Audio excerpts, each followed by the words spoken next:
بسم الله الرحمن الرحيم. الحمد لله حمدا كثيرا،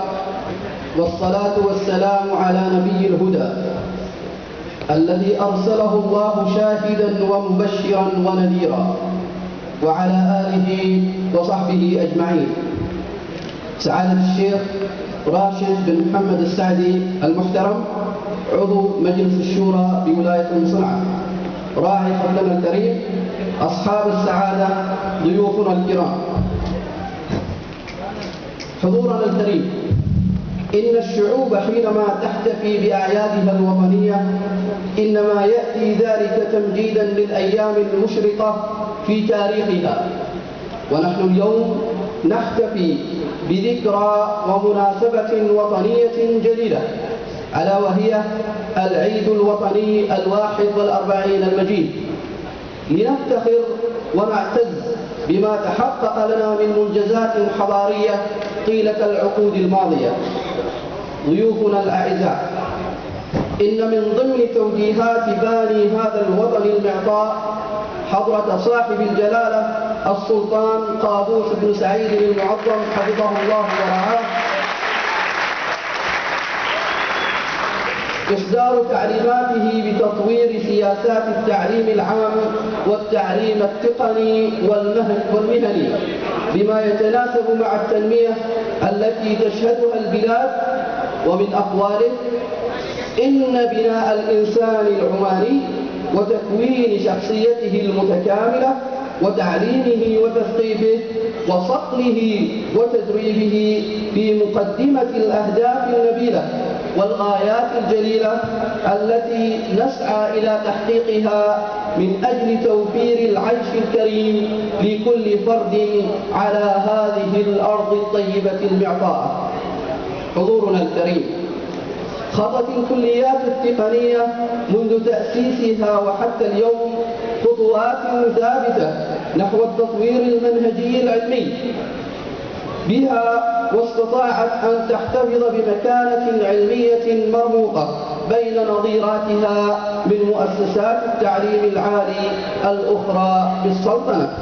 وذلك بفضل روح الإنجاز والعزم المتجدد المستمر بالكليات التقنية. يتحقق التطور الصاعد عاما بعد عام لتستقر هذه الكليات كمؤسسات رائدة على ساحة التعليم العالي بالسلطنة، حيث حققت طوال الأعوام الماضية إنجازات واسعة وإسهامات تعليمية ملموسة تمت بفضل العمل الجاد من قبل القائمين عليها، وأصبحت محط أنظار مؤسسات القطاع الخاص تمده بالأيدي العاملة الماهرة المدربة. وهذا لم يأتي من فراغ، بل هو نتيجة للمنهج العلمي المتبع فيها، ليصبح الاهتمام بالتدريب العملي بالإضافة إلى التدريس النظري من الركائز الأساسية التي تقوم عليها، وذلك إيمانا منا بأن هذا هو المحور الأساسي للارتقاء بالعملية التعليمية وتطويرها. من هنا دائما الكليات التقنية ما تسعى إلى تطوير النوعي في مناهج وطرق ووسائل التعليم التقني لتضيف تخصصات ومؤهلات جديدة باستمرار حسب تجدد متطلبات سوق العمل العماني. وأخيرا أقولها وباعتزاز وثقة أن كليتنا قد أصبحت ولله الحمد رائدة في مجال استخدام التقنيات الحديثة في التعليم،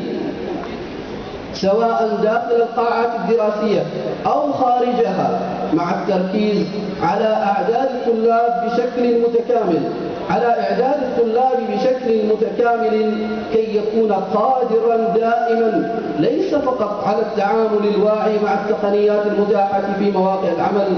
بل كذلك بتحسينها وتطويعها بشكل مستمر، متبعين في ذلك نهج القائد الحكيم أبقاه الله وأعزه قائدا ورائدا لهذا الوطن. وكل عام وأنتم بألف خير، والسلام عليكم ورحمة الله وبركاته.